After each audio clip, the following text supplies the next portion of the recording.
Bonjour à tout le monde, ici Jean-Claude Célie, guérisseur, magnétiseur en Suisse. Aujourd'hui, nous allons parler des 3 types de conditionnement que nous avons. Mais tout d'abord, êtes-vous bien abonné à ma chaîne YouTube car cela me permet de vous envoyer d'excellentes énergies. Merci aussi de partager, de liker cette vidéo si elle vous a plu. Et sous cette dernière, vous trouverez des liens utiles comme un site internet ainsi qu'un numéro de téléphone pour me contacter. Sans plus tarder, nous parlons maintenant des 3 types de conditionnement.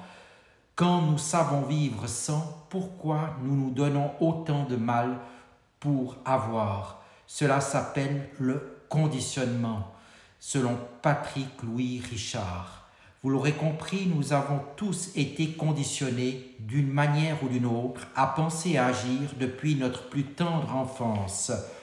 Le conditionnement verbal, si l'on vous a répété depuis tout petit que l'argent ne pousse pas dans les arbres, la vie est difficile, tu ne pourras pas le faire, c'est trop compliqué pour toi, ne fais confiance à personne, les hommes et les femmes sont tous et toutes les mêmes. Dans ce cas, il est fort probable que certaines de vos actions et ou de vos choix aient été orientées par ces croyances-là. Si votre entourage vous a conditionné à voir ou à percevoir ce qui vous entoure d'un point de vue négatif, comment pouvez-vous prétendre accéder à un meilleur avenir karmique? Telle est la question. Le conditionnement par l'exemple. Nous apprenons beaucoup par l'exemple et dans tous les domaines. Comme beaucoup, nous avons tendance à agir comme nous avons vu agir nos parents. Comment agissaient nos parents? Le premier conditionnement de votre existence vous est transmis par vos parents. Il est donc important d'essayer de se souvenir de quelle manière ils se comportaient. Étaient-ils démonstratifs ou renfermés? Étaient-ils économes ou dépensiers? Encourageaient-ils leurs proches à agir ou conseillaient-ils de ne pas le faire? Donnaient-ils de l'importance au jugement des autres ou agissaient-ils en faisant fi de l'opinion d'autrui? Étaient-ils heureux ensemble ou se disputaient-ils souvent? Qu'importe votre façon d'être ou de faire, celle-ci a sans doute un lien direct avec votre enfance et la manière dont vous avez été formaté. En 2015, une expérience surprenante a été menée dans le cadre de l'émission Brain Games par le National Geographic Channel. Dans une salle d'attente, une jeune femme a été piégée avec la complicité de quelques acteurs. Ces derniers se levaient lorsqu'un bip retentissait. La femme, au départ surprise par leur comportement, a très vite fini par se conformer aux actions du groupe en se levant elle aussi. Le plus étonnant est qu'elle a laissé faire sans savoir pourquoi. Les nouvelles personnes arrivaient sans être au courant de l'histoire ont elles aussi fini par se calquer sur ce comportement. N'en croyant pas leurs yeux, les équipes de l'émission ont décidé de laisser les caméras tourner. Quand on a demandé à la jeune femme d'expliquer pourquoi elle se levait à chaque sonnerie, elle a répondu « Tout le monde le faisait, alors j'ai pensé que c'était ce qu'il fallait faire ». Qu'en est-il du conditionnement par l'expérience? Une autre cause de conditionnement peut être liée aux expériences vécues. Rappelez-vous de l'histoire de l'éléphant ou des puces vues précédemment. Ce sont simplement leurs expériences qui ont été formatées. L'être humain réagit de même. S'il subit plusieurs fois le même échec, il va commencer par se conditionner en se disant qu'il est tout simplement impossible pour lui de réussir. Si vous avez été conditionné par vos expériences, alors vous pouvez vous surprendre à penser ou dire des choses telles que « je n'ai jamais eu de la chance en amour »,« j'ai déjà essayé, c'est impossible » ou « c'est trop compliqué pour moi ». N'oubliez pas que les batailles de la vie ne sont pas gagnées par les plus forts ni par les plus rapides, mais par ceux qui n'abandonnent jamais. Dressez en conscience votre liste de croyances limitantes. Si vous devez réaliser que ce que vous croyez ne reflète pas forcément la vérité, il n'est donc pas facile de se débarrasser de croyances qui remontent souvent à l'enfance. Cela peut prendre du temps, mais ne lâchez rien. En devenant conscient de leur pouvoir, vous apprenez à les gérer en utilisant des stratégies pour les empêcher de nuire. Ce faisant, vous ferez évoluer positivement votre karma. On peut classer les croyances limitantes en 3 catégories. L'impuissance, je ne suis pas capable. L'absence de valeur, je ne le mérite pas. Le désespoir, cela ne changera rien.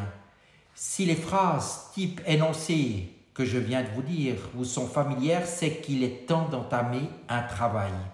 Faites la liste des croyances que vous pensez avoir. Notez tout ce qui vient, puis classez-les en 2 colonnes. Croyances aidantes, croyances limitantes.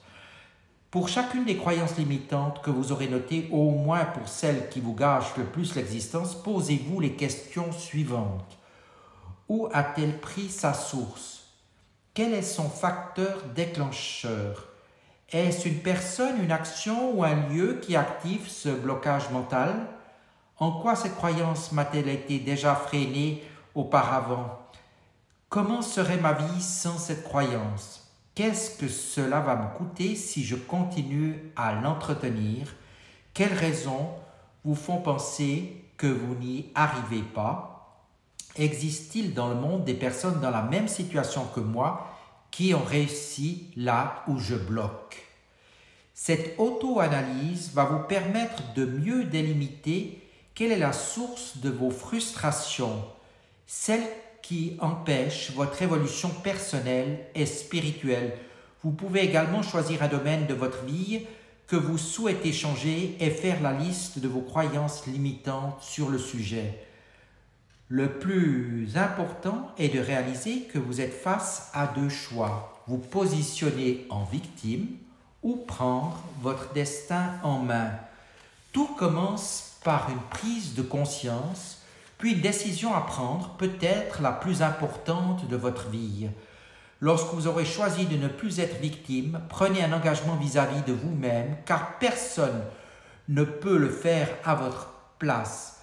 Vous êtes désormais un adulte, ne laissez personne d'autre que vous-même avoir le pouvoir sur votre vie.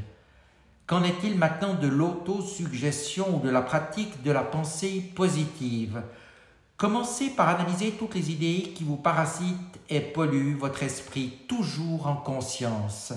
Essayez de repérer les pensées négatives liées à vos croyances et chaque fois affirmez l'inverse dans votre tête ou même à voix haute si vous êtes seul. Prenez un papier, un stylo et notez les pensées négatives qui reviennent le plus souvent vous gâcher la vie. Reprogrammez-vous en replaçant les idées limitantes par des réflexions dynamisantes. Par exemple, si vous pensez « je n'y arriverai jamais », remplacez aussitôt par « je suis capable de grandes choses ». Je n'aime pas ma silhouette parce que vous aimez chez vous, j'aime mon style, mes yeux, ma bouche, ma personnalité, etc. Je ne trouverai jamais de travail dans le contexte actuel, par quelque part, il y a un job qui est fait pour moi, je vais le trouver. Je n'aime pas par je m'aime comme je suis, j'ai de plus en plus confiance en moi et j'aime la personne que je deviens. Je n'ai rien pour réussir par je peux réussir en partant de zéro à l'image des histoires où des personnes parties de rien ont eu des vies incroyables. Bien évidemment, ce sont des exemples, ils ne sont pas forcément à prendre à la lettre, vous l'aurez compris. L'important est de les personnaliser en fonction de vous. Même si vous n'y croyez pas, le but est de laisser à votre subconscient le temps d'intégrer ces nouvelles données. Cette méthode sera d'une aide précieuse pour combattre vos croyances limitantes, mais il faut la pratiquer quotidiennement jusqu'à ce que cela devienne un réflexe. Au début, vous pouvez prendre cet exercice comme un jeu, détecter le négatif qui sort de votre bouche pour rectifier immédiatement avec l'affirmation positive de votre choix. Attention, vous ne changerez pas du jour au lendemain, il faut de la détermination pour débuter, de la régularité pour pratiquer quotidiennement et un peu de patience pour récolter les fruits de cette reprogrammation en attirant à vous un meilleur avenir karmique. Le changement et la croissance ont lieu lorsqu'une personne a pris des risques avec elle-même et ose considérer sa vie comme un champ d'expérience, disait Herbert Otto. Voilà, j'espère que ces quelques phrases vous inspireront, que vous y réfléchirez. Merci de votre attention et à tout bientôt.